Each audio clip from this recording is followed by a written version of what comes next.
and welcome to my first IGTV series, interviewing an inspirational woman, Karen Osman. Welcome to the couch. Thank you. So what are your golden nuggets? How did you get there? Yeah, it's been an interesting few years. So in 2016, I won the Emirates Airline Festival of Literature Monte Grappa Prize, and that basically led on to a 3-book deal.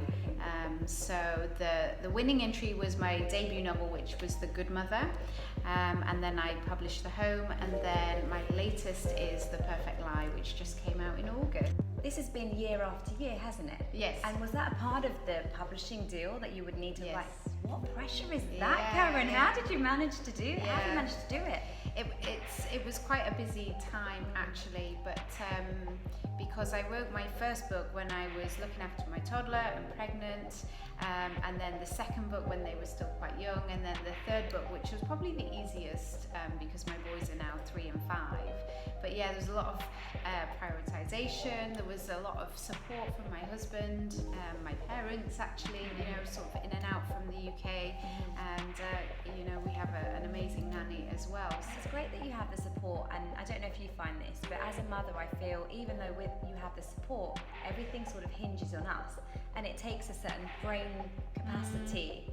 So to have the pressure of writing 3 books in 3 years, winning this prize, which is amazing, that brings with it another pressure, doesn't it? Because I think it's very easy to think someone has it all because they've won this deal, and there's a lot of struggling writers out there. What rituals do you have on a daily basis to keep you focused on the important things? Yeah, I think in the early days, with very young children, sleep is so important. Yeah. And probably for the first couple of years, I didn't really go out very much. It was literally looking after children and writing books. Yeah. And now it's sort of slowly emerging from the trenches, so to speak. Yeah. Making it the first thing that you do every morning, even if it's just like 100 words, 200 words, keeping within the story on a daily basis. Okay. Even if it's just 10 minutes, Yes. it can really sort of just keep you motivated long term.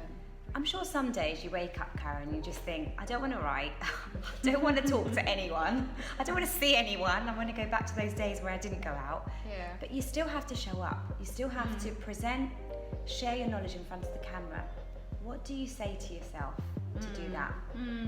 I think it's about, making sure you have no regrets, because I think the older you get, and the years go by so quickly, and I'd rather do something than not do it, and I don't want that regret. Okay.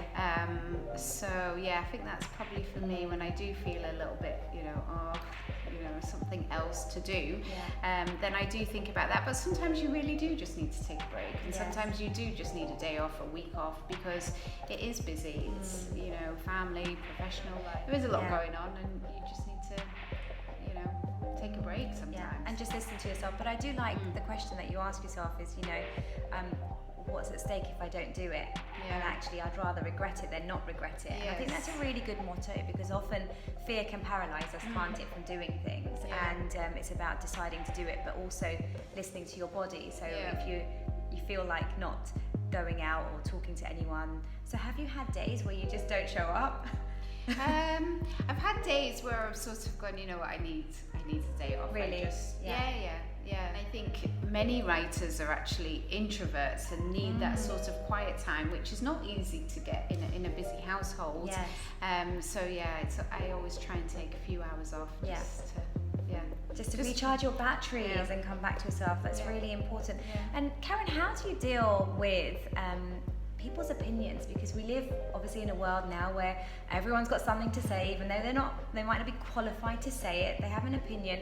You've got 3 books out, the lens is on you, there's pressure from Emirates, your kids have expectations, and then someone might say, I didn't really enjoy that book. How do you deal with that? Yeah, it's disappointing. There's no two ways about it. I've actually been quite lucky with the book reviews that I've got for those books, but of course there is a couple of reviews where you're like,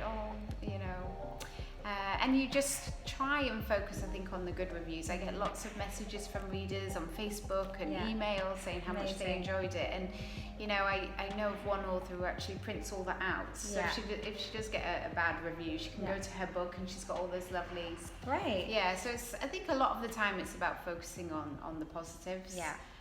And you can always learn something from the negatives as well. Definitely. So. Okay, so choosing where to give your focus, because there's always going to be, you know, nothing is ever perfect, nobody's perfect, but actually choosing to focus on the good and taking the learnings out of the things that are not so positive, but deciding what to focus your energy and attention on. I love that printing out the positive statements is really important.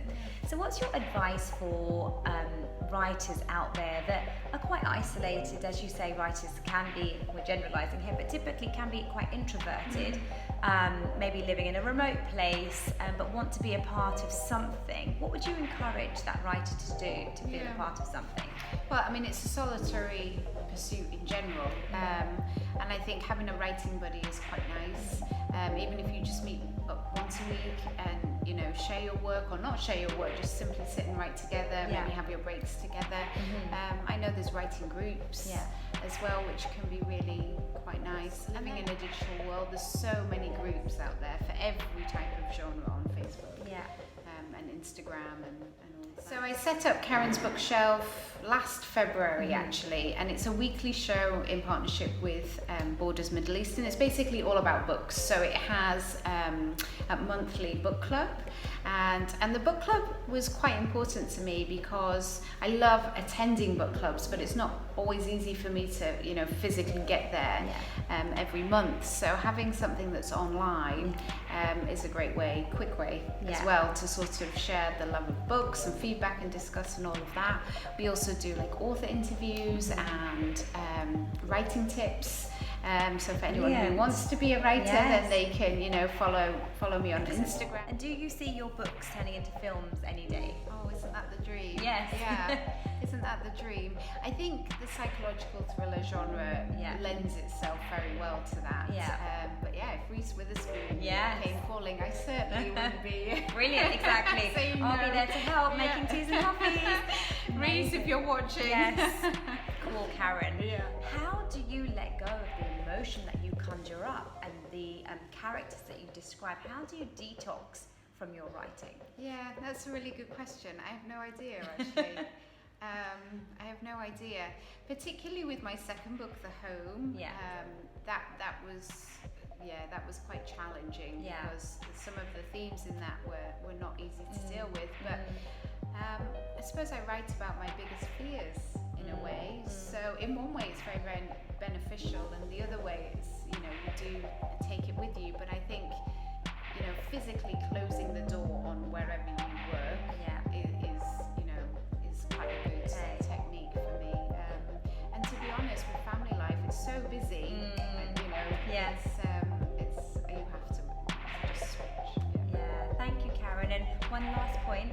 You have all of this success under your belt and more success to come, and you are so grounded and so serene and down to earth. How do you keep your ego in check? Gosh, I don't know. Probably my parents, I would say. You know, they're very grounded people, good values, hardworking, you know, very practical people. So I don't think they'd let me sort of, you know, get above myself. Get all hooty-tooty. Brilliant. Well, you're definitely not hooty-tooty. Come to my sofa, my old second-hand sofa. Thank you so much, Karen. I really appreciate your time. Thank you for watching, guys. Stay tuned, and links to Karen's website and books